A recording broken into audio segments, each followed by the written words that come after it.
hearts and minds. Israel has an advanced market economy, which is heavily reliant on both export earnings and foreign investment. BDS believes that a hard-hitting international boycott, similar to the one that pressured South Africa's apartheid regime, will force Israel and its Prime Minister Benjamin Netanyahu to take peace seriously. In June 2013, Israel started viewing the BDS movement as a strategic threat to its regime. Netanyahu started attacking BDS, second only to the so-called Iranian nuclear threat. Curiously, although the boycott movement is gathering pace outside Israel, within the occupied territories, it's been slow to take off. The supermarkets of the West Bank and Gaza still display a wide range of Israeli-made goods. And that, says one Israeli economist, is no accident. When we're talking about the economic relations between Israel and the Palestinian territory, the most important issue is the Paris Accords signed in April of 1994. Israel has control over the flow of labor, over the flow of goods, and over taxation to a very high degree. And in effect, that allowed Israel to completely strangulate the Palestinian economy. No petrol in the gas stations, no food in the supermarkets, no water in the tap, because everything is controlled by Israel. So now, in fact, that allowed Israel to completely strangulate the Palestinian economy. No petrol in the gas stations, no food in the supermarkets, no water in the taps. The life more or less surviving under conditions of occupation, while Israel continues to control the economy and hold the country. As this poster makes clear, there are stark consequences for that dependency. Buying Israeli products pays for the bullets that kill Palestinians. كمية التابوزينة حكى ست الشيخ تفرض عليها 16 يعني من كمية تابوزينة بيطلعوا حق فلسطين وفلسطين مقتلة وشفتوا كيف بيقتلوا مئات الأطفال. The boycott began modestly, targeting the 6 biggest Israeli food industry importers. The former Palestinian Authority Minister Mazen Sunukrat, who imports one of the banned products, thinks the embargo has been unfairly applied. If you look at the whole portfolio of these 6 companies, they are less than $50 million a year in the Palestinian territories. Out of 5 billion of imports from Israel, it's very, very, very little. It's a try, it's an idea, but I think it should have been managed in a much more professional way than dumping the products in the hearts of this. People. Oh my goodness. Oh my goodness. This morning. Oh man. I have some, I got a mouthful. You guys, I got a mouthful today. Today, I was supposed to do an interview with Brother Rezeg. Hold on, let me get my comments going. Let me get everything out. Hopefully everybody's doing good this morning. Hey, Kathy on YouTube, and Chris and Shirley and Renee and Sandra, Facebook, Dawn, and a bunch of other folks I can't see. So I'm gonna explain something what's happening. So I've said it before. I don't take sides. I don't take sides on anything. I'm not a side taker. I'm on one side. I'm on the side of 7 billion people around this planet growing up and acting like we got some common damn sense. Growing up and not killing people, not killing each other, not separating, not agreeing with these borders of these colonizers and all of this nonsense. So I don't take sides. I don't take sides on anything.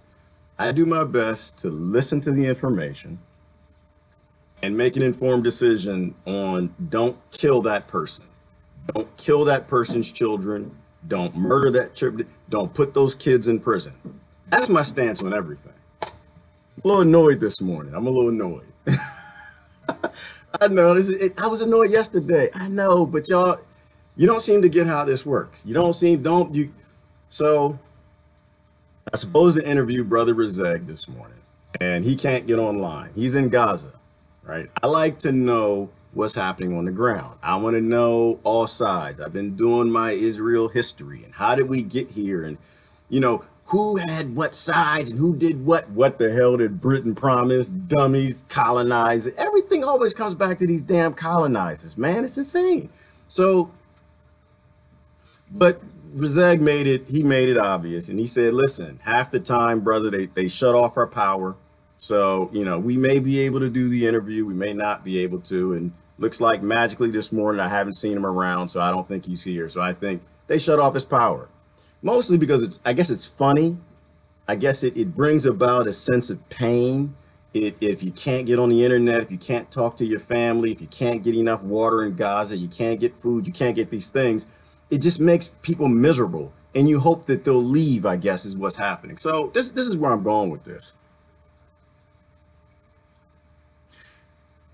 If you want to be honest, right, we can have a discussion about how do we resolve the problems in Israel? How do we resolve the problems, you know, for all of our family, right? Those who, some of them are Zionists, a lot of them are Palestinian, which has nothing to do with being Arab, Jew, or Muslim, by the way. So let's I want to clarify a few things. I got my notes together. I had some questions I wanted to ask the brother, but I'm not able to ask him. So I'm gonna, if I misspeak anything this morning, you guys, please let me know. As always, come with the facts. Always just put some facts out there, because this is a dialogue, right? Like, I don't know anything. I'm not gonna admit to anybody that I know anything. All I want is I want people to stop killing and stop murdering and leave the kids alone. That's all I want. You know, adults, y'all can sit and argue all day and night about politics. I don't care about that. Left, right, you know, Zionist, Palestinian, arguing, you know, adults arguing about adult matters, I don't care anything about. But when you start hurting kids, that's when the quiet people have to step up. That's when, because our only like hope on this planet is making sure that these kids have a better life than what we have, that we leave them something a little better than what we got. So this is how it went down. So of course I can't interview Brother Rizeg, so I'm just going to go through my notes and we'll talk about what I know of what's going on. But also in doing that research, I happened to go to a few sites. I'm going to tell you right now, if you want to win the hearts and minds of people, and you want to say, you know, we live in this area and we want to stay in this area, and we don't want the Americans in the West to get pissed off and start getting rid of the parties that are supporting what's going on, if kids are being hurt or killed, you're going to have to get rid of like trying to force our mindset, right? You can't lie to us. You can't put software on websites to shut down and viruses to attack our machines. Yes, I know. I didn't have me a minute. It's not even a word. I had a minute yesterday after talking with Rizeg and said, hey, let's do this interview. Funny things started happening on my laptop. My Facebook account came under attack. I went out to a website, my screen started doing crazy stuff, talking about Jeremy Corbyn in the UK, talking about, you know, let's resolve these things peacefully. If you're utilizing thug tactics to continue doing what you're doing, I'm going to tell you how this is going to go. I'm going to tell you right now. Let me tell you, listening? Hopefully y'all listening. Because there are a lot of good people. There are a lot of good people in Israel. There are a lot of good, wonderful, loving Jewish people who have nothing to do with any of this. And that's probably the first clarification. First clarification is this is not religious. None of it. None of it. And it has absolutely nothing to do with religion. And I have to say that loud and I have to say it clear, because this was brought on by someone called the Anti-Defamation League. Right? So there is the anti-defamation, and I'm doing my research and I'm just learning. That's why I want Brother Rizeg here. I think I see Lisa and I think Kathy's in the room. They're really up to speed on a lot of this too. And their goal was to fight anti-Semitism, right? Fighting anti-Semitism is a thing, but that has nothing to do with what's happening in Palestine and Israel, right? You have the Zionists who were promised land by Britain. You have the Palestinians who were promised land by Britain. And Britain promised some land to them damn selves, which is, it trying to tell you something about Britain. You know, and so you have this conflict, right? You know, you had World War II, and everybody's hearts went out to, you know, because of the Holocaust, right, to the Jews. And so absolutely, we need to find a safe place for you guys to live. Absolutely. And it's one thing to take that love and settle and be peaceful, which is what I think mostly probably happened up to certain dates. Then there's getting ignorant and getting arrogant and thinking we're not just trying to live together, but we're going to actually take your entire nation and we're going to turn it into our nation, and we're going to kick you out. We're going to lock you in Gaza and lock you on the West Bank at certain places and starve you out. We're going to bring about conditions like apartheid, where you can't walk up certain streets and you can't do. See, you lose hearts and minds when you start to play these games. This is when you lose hearts and minds when you try to take the love that we have for you to have a place to live because of the horrible things Hitler did to you, to your people. And then you let extremists take that love and that initiative over, and then you try to lie and force us to continue to go with your program. So right now, Gaza is a police state. But I mean, this is what I see that's not really being broadcast in the United States at the moment, is that this isn't a religious debate. This has nothing to do with religion. They use religion because it's a great way to get intelligent people to do something stupid, right? To support something stupid. It's like we say all across, and with the left and the right, the whole conservative thing and abortion and all this, like they play with people's intellect, people who let them play with their intellect. And so they've taken this and they've turned it into an emotional thing, so no resolution comes about. Here's a good example in the United States. A good example of that. And if Brother Razak comes on, I think I'm queued up. He can join in at any time and I'll pull him in. But in the United States, it's like a police shooting. You know what happens when the police shoot somebody? The first thing they do is they say, it's racist, right? Whether they even know if the cop was white or the guy who got shot was a minority. It's the first thing they put out there because it's emotional. Right? It's tribal. It gets people to join this side and join that side. They don't look at any facts. And before, you can have someone who is a intellectual, well thought out, but now you already tapped into their emotions. So now I got to jump on my side and I got to fight before I even know what happens. And this is what the Anti-Defamation League is pushing, is they're pushing this idea that, oh, it's a religious thing between the Jews and the Muslims, and they've been fighting this for thousands of years. And that is completely untrue. All of it, from top to bottom, it's all made up and it's all a lie. All of it. It's definitely about taking more land than what was granted, right? And Jeremy Corbyn, and that's the website I went to when I got hacked. Good thing I'm an old IT guy. I'm not I'm not that old, but I knew what was happening when I went to the website. So in the UK, you have Jeremy Corbyn, and what he's standing by is the right for the Palestinians to have a state and Israel to have a state. And based on everything I looked into and the different UN accords, and they always got these little numbers they like to put on everything. And UN's largely, they're useless, but it kind of sounds like here they probably did the right thing in terms of promising the land, or not promising, but saying that these are the borders and this is what you're supposed to do. You got to have a Palestinian state. You got to have a state for Israel. And that seems to be the right thing. But because that's not where Israel wants to stop, the Zionists, because they're not Jewish, clarify, they're not Jewish, they're Zionists. It's a land grab. This is the same colonial mindset that I can kill you and I can take your land. And I believe, what happened? This all got started. And well, then there's false news over there too, right? Because in 1948, May 14th, magically, 700,000 Palestinians just got up and walked off their farms. They just walked off the land, left the houses. This is what they would have you believe, that they all just say, you know what?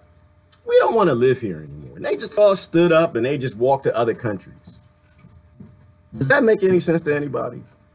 That doesn't make any sense to me. And so apparently in Israel, you got a left and a right.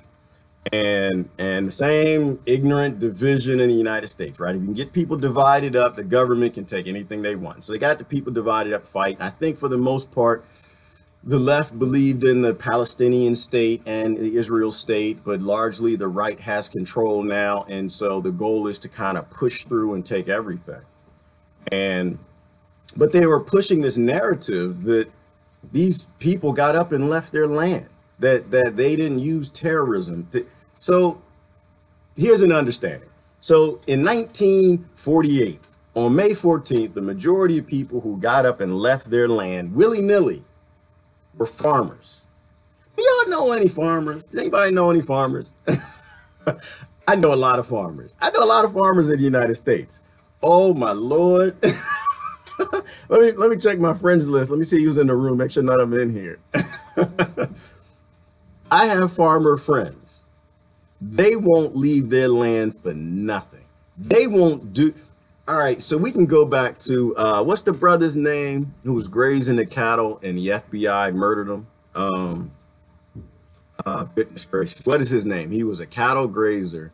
I like to talk about him. I haven't talked about him in a while. The brother, he was with the Bundys, Lavoy Finicom. Here's a great example. You're not going to get a farmer to stop farming. All right, you're not going to do it. Farmers don't leave their land. The only farmers you will get to actually get up and leave their land is if you put a gun in their face and you start shooting. That's pretty much the only. I have a farmer friend who, yeah, he's stuck on the property. He had his shotguns, and farmers don't leave. So the idea that they up and left and Israel came and said, "Oh, they left, we'll take the land," that's not true. That's not true. This was a terroristic attack. They dragged people out of their homes. They used terrorism. They used racism. They used all these horrible tactics to get the people to leave, to steal their land and demolish their homes. And that is the real story. And so ever since then, they've been trying to go home, right? The right to return, the Palestinians. And so again, I'm not taking any sides. I'm simply saying that if those people lived on that land and you brought in guns, bombs, tanks, terrorism, KKK style attack on people to scare them, to threaten their lives, to get them to leave and dragging them out of their houses, they do have a right to return to their houses. They do.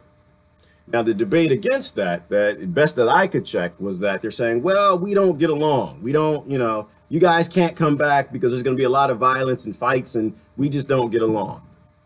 I get that. I do. I totally get that. I get that. Just in the same way in America, how they get people fighting and scared and they get them divided up and they're scared of each other and they want to fight. And, they got that racism going both ways. This is not the room to come here and say racism goes one way. It doesn't go one way. It goes both ways. I grew up with a lot of racist black people. I'm going to tell you right now, they will say stuff in front of me, well, they used to, that they will never say in front of you. So stop. Let's just be honest. So, but you get people fighting, you get them divided, and you say, oh, well, you can't come back because we don't get along. I don't live in that world. I don't live in a world where an adult gets to say, I don't want that to be my neighbor, so he can't move in. That doesn't work that way. If they were living there, and I respect the fact that you were born there too. Like I get that if you are under the age of, when 1948, if you're under the age of 60 and you were just born there, we have to come about solutions that resolve it for everybody, right?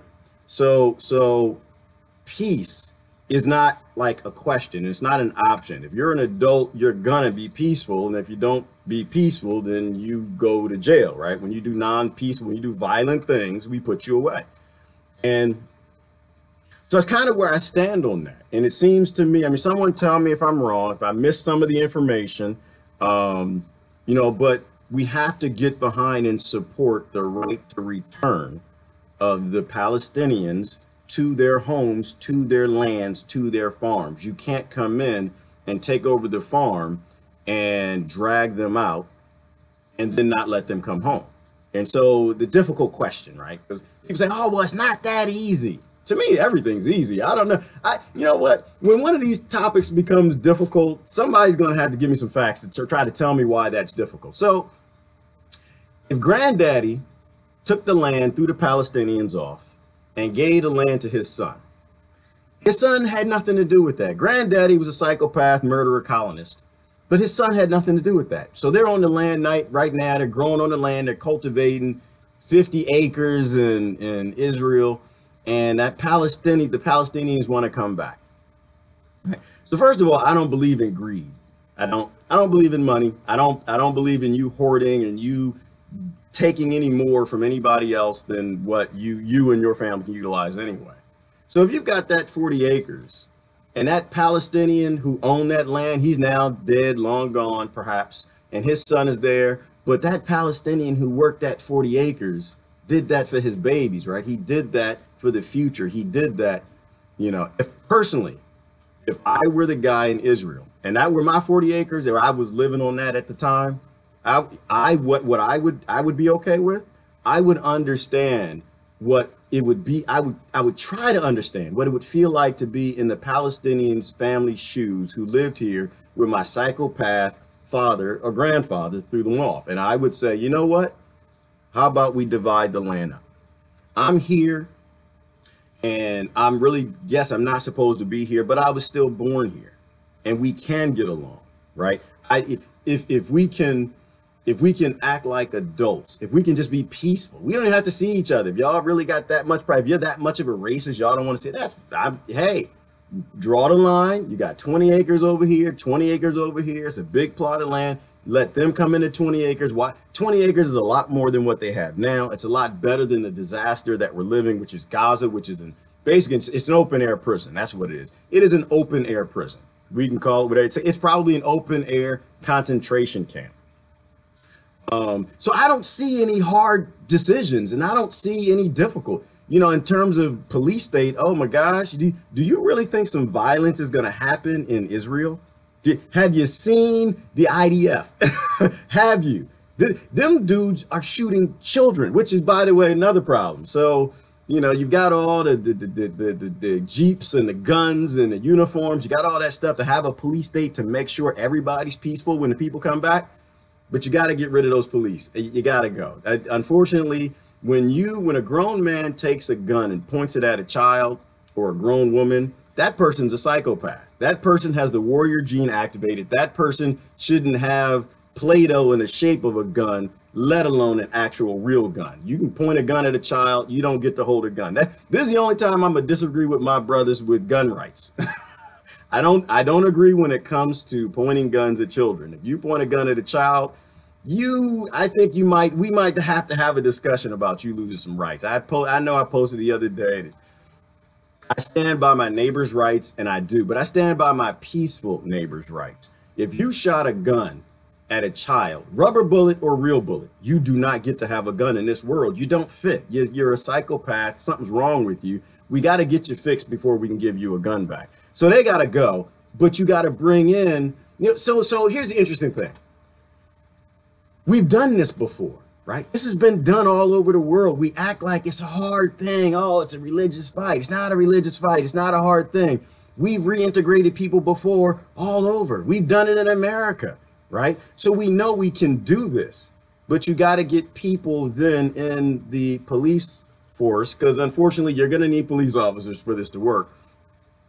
But they can't be psychopaths, right? They can't be gun crazy and they can't be on one side. They have to have police who live in the neighborhoods that they're policing, right? When you have police that are Palestinian and police that are from Israel, you start heading in the right direction. But it's not even, and that part, all that is simple. Let me tell you what the part that's not so simple.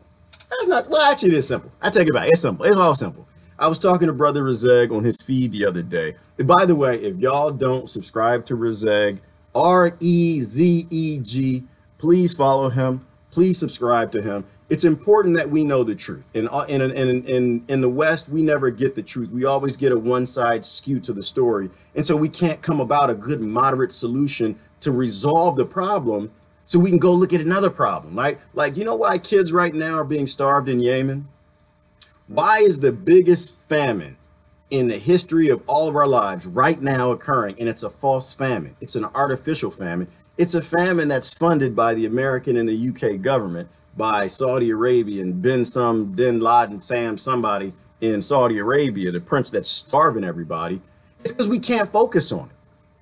We can't focus. We're focused on all of this crap all over the world because this is the model of the colonizer. They destabilize populations. So we've got 82 things to talk about where they're murdering people. And so because we're talking about these 82 different places where some corporation bought a government to murder people, we can't. And then they have another 500 issues that people want to talk about. They want their health care, and they want some gun control, and they want, the right to do this, and they want to be able to start Starbucks, and, they got all of this other stuff, and it turns into this big 600-pound, 8,000 topic thing of minutia. And this is why I'm saying, like, I don't want to talk about the politics, the adult problems. Y'all gotta solve your problems, right? When kids are being shot and kids are being starved, you gotta solve your own problems. You gotta grow up, go to your neighbor, talk to them, go to Starbucks, have a conversation with the lady. Did you do it because of racism? Blah, blah, blah. Y'all need to solve that like adults. We got kids' lives to save, right? And so we didn't narrow this topic down to 300 topics, areas in the world where they're murdering children. And this one is easily solvable, right? They're putting kids in cages and they're shooting. We need to solve this one so we can go talk about other important items. I want to take care of the 100 plus human rights issues. And then you special people can go back to arguing about what adults want, right? Like that's the stance I think we need to have. When kids have what they need, then you can let silly adults argue about the little things they want. Right? I know somebody, you can get mad at me if you want to say, yeah, healthcare is important, man. We need to argue about this. I don't want to argue with you. Listen, let me see. What did you eat for lunch? Where did you go? What you got? Is that McDonald's? What's that?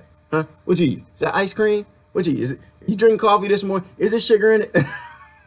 There is sugar in this coffee. I'm cheating. I know. I'm supposed to have my natural. And I do make my natural creamer most times. I sell out sometimes, but every now and then, I do want my chemical poison, GMO. I do sugar, cancer causing, whatever. And, I'm going to drink it like this. Look, I'm going to drink it right in front of you. I said, Oh, go down, the sugar go down like this. Cancer start going in my body. Is percolating. The cancer cells already starting to grow. But if I get cancer, whose problem? Now, I'm saying whose problem is that? I'm going to say from my perspective. I'm not saying from your perspective. I'm saying from mine. I know better. I know that cancer is a carcinogen. If I get cancer, I did it. I'm the dummy. It's my fault. I done did it. I know what's in this. Now, somebody who's drinking this international creamer sugar and they don't know that cancer is a carcinogen, I don't blame. It's not their fault. My stance on universal health care is simple. Once again, through the history of the human race, we've never let people die. We've always tried to keep people alive. I don't believe in universal health care. I don't believe in for-profit health care. I don't believe in none of that nonsense. I believe in don't let people die. To me, it's not even a discussion.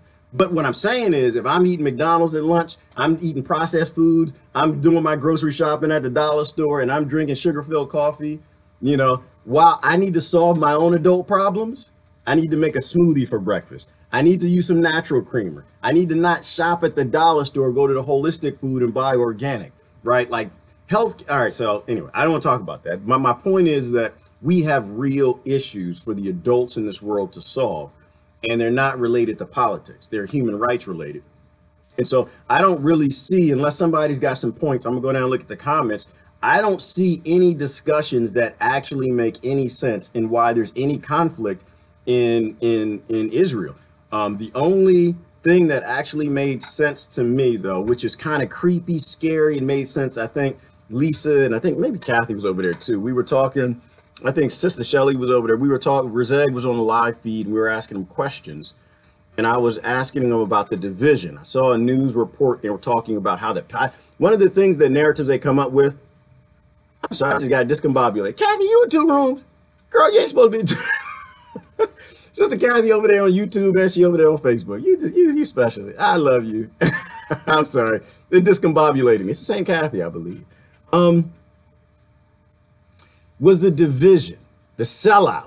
It always comes down to a sellout, right? So I saw a news report and they were talking about how the Palestinians can't get it together. They're infighting, they're fighting themselves. They got Hamas and the PLA and they're fighting, and because they're fighting, we don't want anything to do with it. In Israel, they get their little angel wings, they put the angel wings on, they get the little halo, and they sit there and like, oh, we didn't do anything. We just don't want, they're fighting to spill over into our area. And that's not what's happening. So in the beginning of it, I was actually watching a news article. I was playing it. And what they were talking about is they got their sellouts in places, right? Controlled opposition, right? It's like I talk about people when I talk about the Democrats and the Republicans here. They don't seem to realize that their leaders all sold them out, that the right leadership hates the right, your dirtbags, your trailer trash, your deplorables, and they don't want anything to do with you. Poor white trash.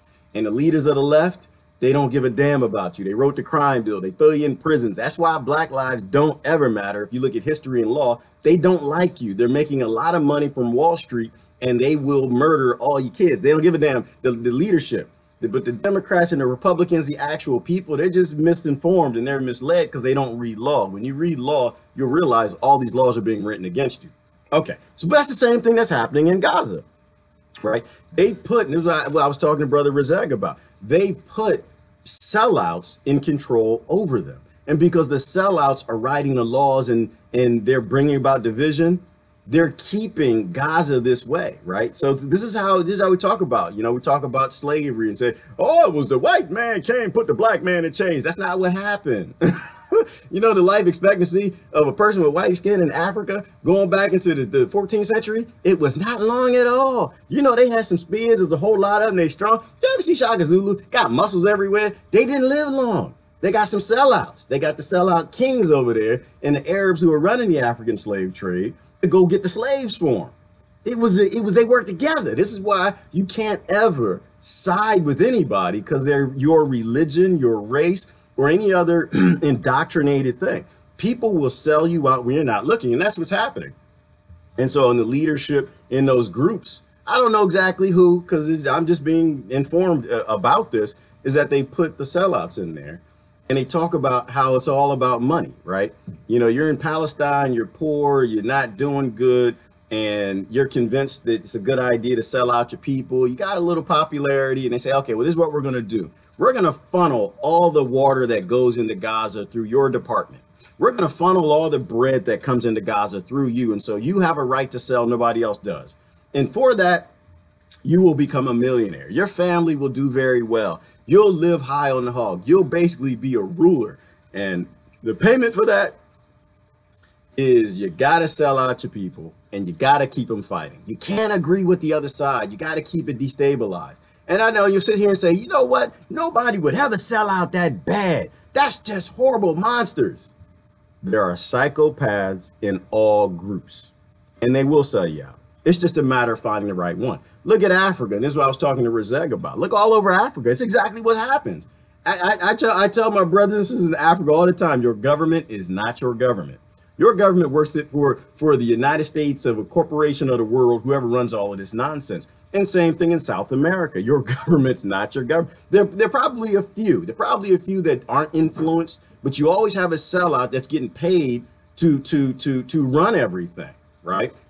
And this is what he was talking about. And so this is what's happening in Palestine. It's not the Palestinians are fighting each other and they disagree. No, it's the sellout leaders who run it. They're keeping everything this way and they're making a lot of money. And that's why the borders are shut down and locked, because, when you get them locked into a cage like that and you get them bordered in, they'll turn on each other. And so I'm coming up to the ends of my time, and this is the beginnings of what some of my looking into it, what I'm seeing, that the things that we need to be talking about. What else do we have? But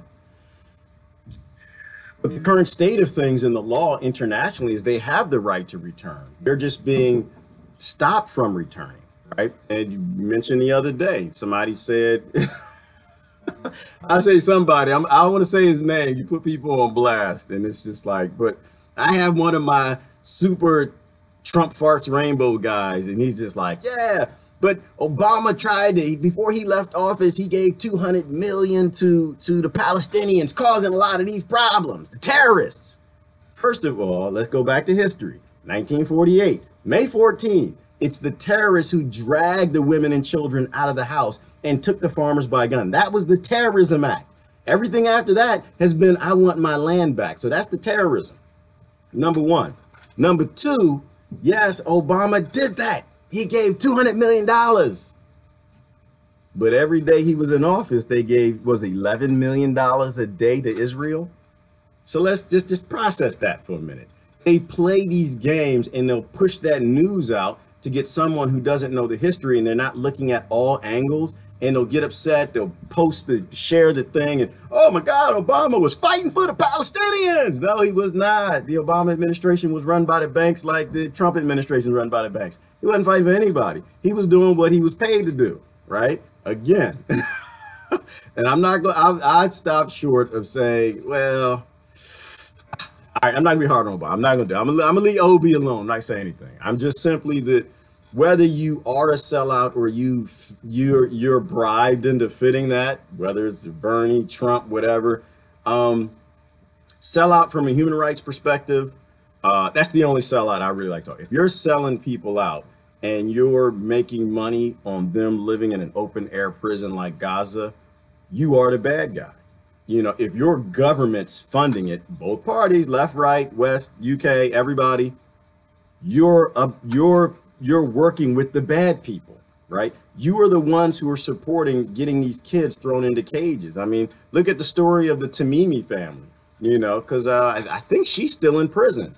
You know, beautiful, beautiful kids standing up and fighting and being shot in the head with rubber bullets. And that's why she said, well, she smacked the, what was her name? Tamimi, what was her first name? Somebody posted. But I say, oh, because one side to say, because they do this. They play with your intellect and they play with your tribalism, and they convince you that, oh, I'm on the right, so I'm supposed to be against the Palestinians.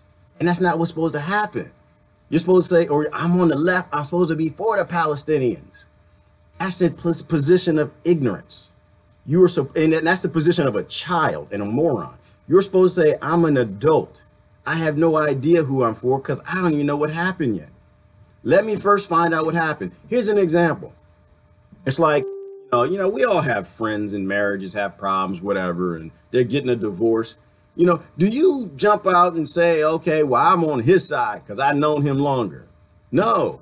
You go with the truth. What is the truth? You think about it in your head. Say, well, you know what he does? He goes out to the bar on Wednesday nights. He's got that girl, Lisa, that doing things not supposed to do. He's being bad. Like, I sympathize with him and I love him because he's my friend. I know him a long time. But you was out cheating on your wife, doing bad stuff. So, no, I'm not going to jump on. I'm just going to say, you know what? I did my homework. I know that she's going to be better off leaving you because you're a little bastard and you lie. And I'm not going to take a position because I've known you longer. So you can't be ignorant left, right. You have to look at all the facts and all the details. So anyway, that's where I'm going with that. Hopefully this was somewhat informative. Let me go back and look at some of the comments. Again, I'm supposed to be doing an interview with Rezeg, but again, he's in Gaza. He's in the war zone. He's in an open air prison. And the warden, they shut the power off. They shut the water. What do they turn the water on now? Like at 12 hours a week? Think about your kids. And this is what gets me. Like, I always try to put my kids in this mix. If my children could only have water for 12 hours a week, where somebody would turn on a tap and they could have the tap on 24/7, 365 days of the year, knowing that water is life. Water is the key to everything.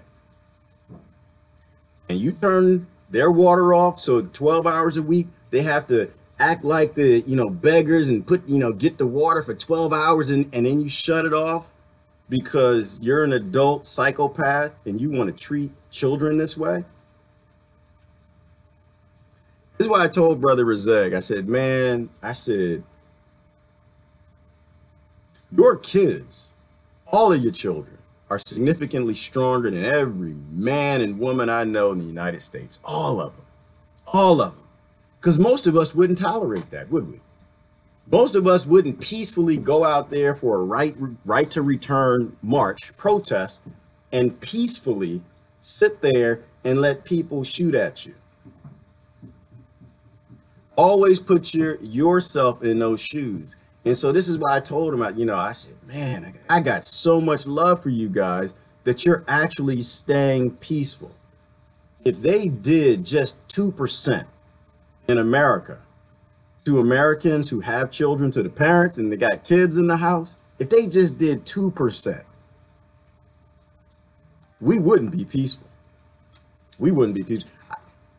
Left and right, if they did just 2%, if we just accidentally didn't get born in the United States of America and we were born in Gaza, man, I'm just, maybe it's just me. Okay, there ain't no peace. I mean, I'm a peaceful guy. I'm all about peace. Let's talk. Let's dialogue. Y'all know me. I love everybody. We all family. Let's have a conversation. That all stops when you go after kids. That's when the adult. That's when that mama bear, papa bear thing is supposed to snap. It's supposed to. I got a friend. She's this little skinny. She's a little skinny girl. I met her. She's a friend of Claudia. I met her at the cabin. And she goes walkabout. She goes in America. She goes walkabout. She's out there walking in Yellowstone Park just by herself, little skinny thing. And there are bears out there. Not black bears, not the black. See, a black bear in my place where you live, Pennsylvania, other areas. The black bear come just kind of chew on you a little bit, see if you just, some blackberries or something, find out, chew on your leg, find it's not that delicious. You don't eat organic, you eat a lot of gluten, sugar and stuff. It doesn't want cancer. It'll leave you alive. It'll just walk away. She goes walkabout with brown bears.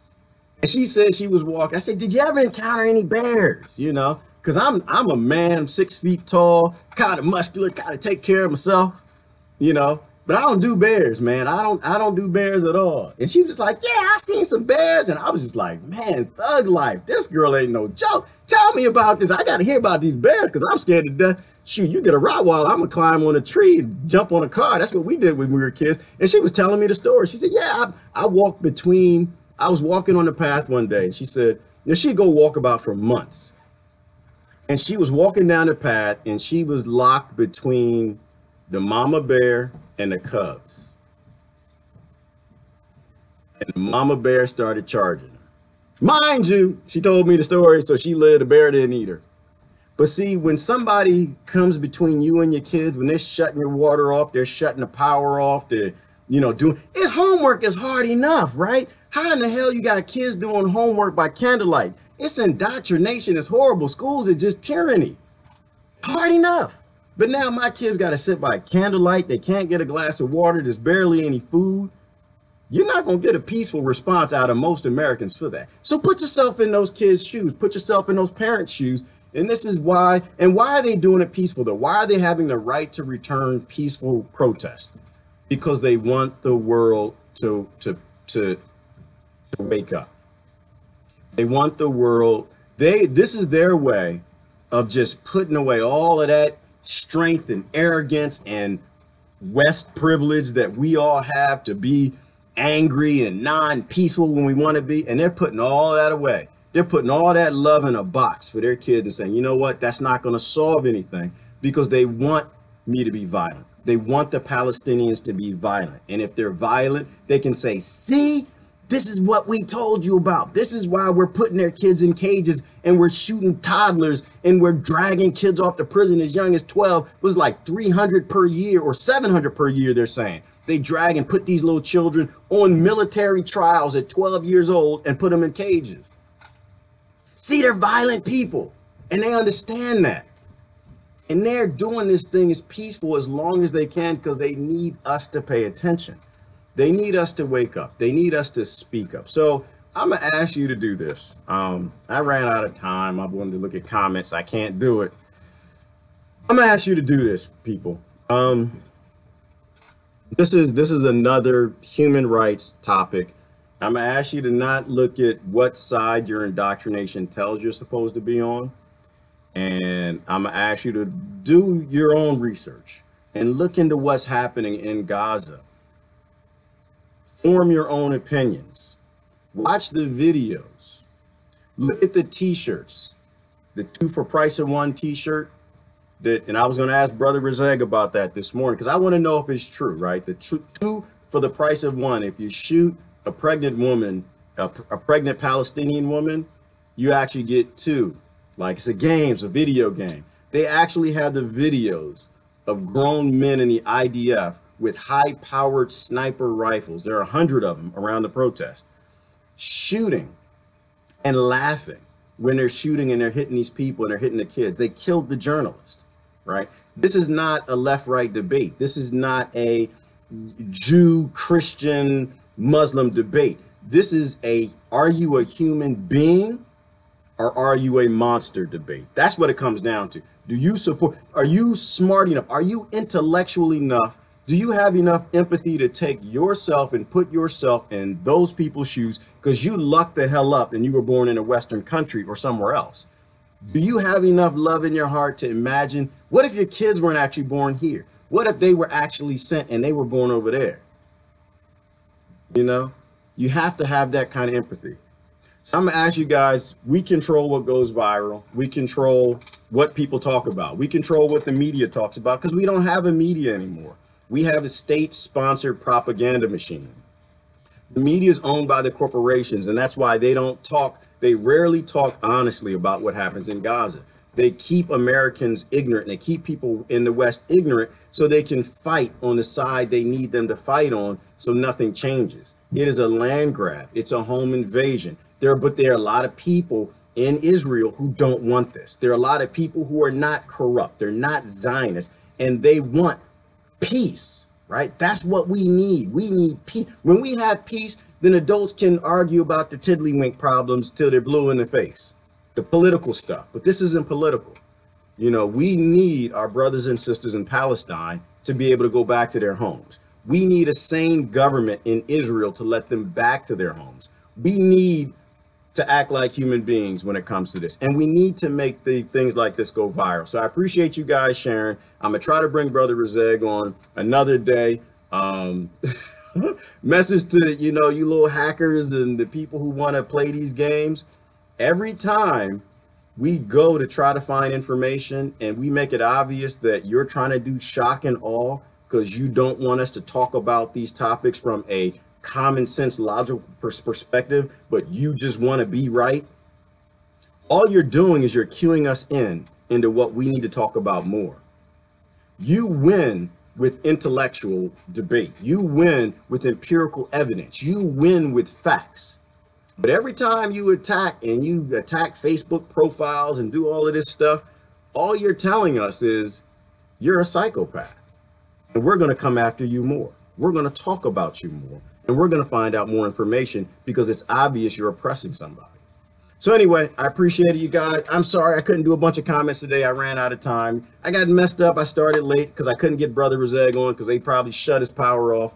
We'll find out what's happening to him later on, and I'll do an interview later this week with Brother Rezeg. In the meantime, please follow him. You can find him on my friends list, as well as thank you for sharing. Thank you for subscribing. Do your own research. We can make what's happening in Palestine go viral, and with a truthful, moderate perspective, not any extremes. And then the intellectuals who actually don't want to join a side and they want to do the right thing, they actually have love and warm blood beating in their heart, they can form their own opinions. Anyway, thanks for the time, you guys. You guys have a wonderful day. This is Gerard. Love y'all to death. Bye-bye.